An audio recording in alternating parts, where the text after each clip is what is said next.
तर या ठिकाणी तुम्ही एक अनोखं आंदोलन करता आहात, काय नेमकी तुमची मागणी आहे? जय महाराष्ट्र. आम्ही हे आंदोलन आज साखरेविरोधात केलेलं आहे. सरकारने साखर अचानक एवढी महाग केलेली आहे. आज दिवस पहिले साखर 42 रुपये किलो होती, अचानक आज साखर 85 ते 90 रुपये किलो साखर झालेली आहे. गोरगरीब जनता काय करणार? आम्ही गृहिणी आहोत.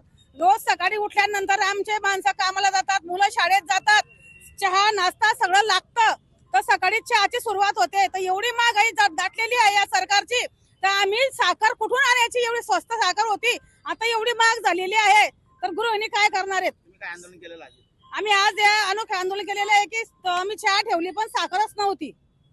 या ठिकाणी सत्ताधारी अपयशी ठरताय का महागाई कमी करण्यासंदर्भात? हो, अपयशी ठरताय. गणपती सरकार आहे, आता हे साखर कुठे गेली आमची? एवढी महाग करून टाकली तर आता हे साखर जर कमी भावनी कमी झाला किंवा इतर वस्तूंचे भावनी कमी झालं तर काय करणार पुढचं? आम्ही तीव्र आंदोलन करू. अजून सगळ्या महिला, आज एवढ्या महिला आहे, आम्ही याच्यापेक्षा जास्त महिला येऊ.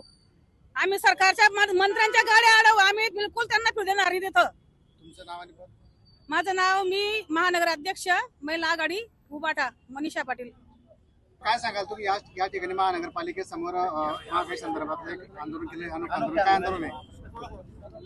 आपण पाहिलं असेल तर गेल्या 7-8 दिवसामध्ये साखरेचा भाव अतिशय उच्चांक गाठलेला आहे. या ठिकाणी ऊसापासून साखर बनते आणि आता इथेनॉल बनवण्यासाठी त्या ऊसाचा वापर त्या ठिकाणी केला जातोय. म्हणून इकडे साखर बनवण्यासाठी ऊसाचा तुटवडा इकडे झालेला आहे आणि त्यामुळेच साखरेच्या उत्पादनामध्ये घट झाल्याने या ठिकाणी साखरेचे भाव खूप उच्चांकी या ठिकाणी गाठलेली आहे. खरं तर इथेनॉलच्या माध्यमातून आपण जर पाहिलं असेल तर जे पेट्रोल बनवलं जातं त्याच्याने वाहने देखील खराब होत आहे आणि इकडे आपण पाहिलं असेल तर साखरेचे दर देखील या ठिकाणी खूप वाढलेले आहे. गेल्या महिन्याभरापासून या ठिकाणी जे साखरेचे दर 40-42 रुपये होते ते आज या ठिकाणी 80 ते 85 रुपयापर्यंत गेलेले. या अशा वेळी सर्वसामान्य जनतेच्या खिशाला जी झड पोचते किंवा सर्वसामान्य जनता जे दैनंदिन जीवनामध्ये लागणाऱ्या ज्या वस्तू आहे त्याचे दर अशा पद्धतीने जर वाढत गेले तर सर्वसामान्य जनता या ठिकाणी रस्त्यावर उतरून सरकारला जबाब विचारल्याशिवाय राहणार नाही आणि त्याच्या निषेधार्थच आम्ही या ठिकाणी आज हे अनोखं आंदोलन या ठिकाणी केलेलं आहे. आमच्या शिवसेना उद्धव बाळासाहेब ठाकरे पक्षाच्या वतीने आपण पाहिलं असेल तर या ठिकाणी सर्व माता बंधू भगिनी, आमचे सर्व पदाधिकारी, सर्व शिवसैनिक मोठ्या संख्येने उपस्थित राहून या ठिकाणी आज आम्ही या सरकारचा निषेध म्हणून आणि साखरेचे भाव कमी झाले पाहिजे, पूर्ववत झाले पाहिजे म्हणून या ठिकाणी आज आम्ही या ठिकाणी आंदोलन केलेलं आहे. सत्ताधारी पक्ष हे सामान्य नागरिकांची गटचिपी करत आहे असा आरोप आहे का? निश्चितच या ठिकाणी एकीकडे विकासाचे स्वप्न दाखवायचे, हे सरकार सर्वसामान्यांचं सरकार आहे असं दाखवायचं आणि या ठिकाणी जनतेची मात्र लूट करायची. कशा वेगवेगळ्या पद्धतीने जनतेची लूट या ठिकाणी चालू आहे आपण बघत आहोत.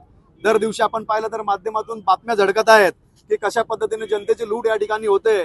सपशेल या ठिकाणी हे सरकार सर्वसामान्यांना न्याय देण्यासाठी अपयशी ठरलेलं आहे आणि फक्त मोठ्या मोठ्या गोष्टी या ठिकाणी सरकार मोठ्या मोठ्या घोषणा करत आहे परंतु अंमलबजावणी मात्र कुठेच होताना या ठिकाणी दिसत नाही. मध्यंतरी काय झालं की सरकारने आता सुटं तेल देखील देणं बंद केलेलं आहे. यामध्ये जे एकदम दारिद्र्य रेषेखाली असलेले जे कुटुंब आहे ते काही पाऊस घ्यायला किंवा 1 किलो घ्यायला परवडत त्यांना ते 10 रुपये 20 रुपये किलो पद्धतीने घेतात, पण त्यांना ती आता सध्या खूप त्रास होतोय, त्यांना खूप हाल होत आहे.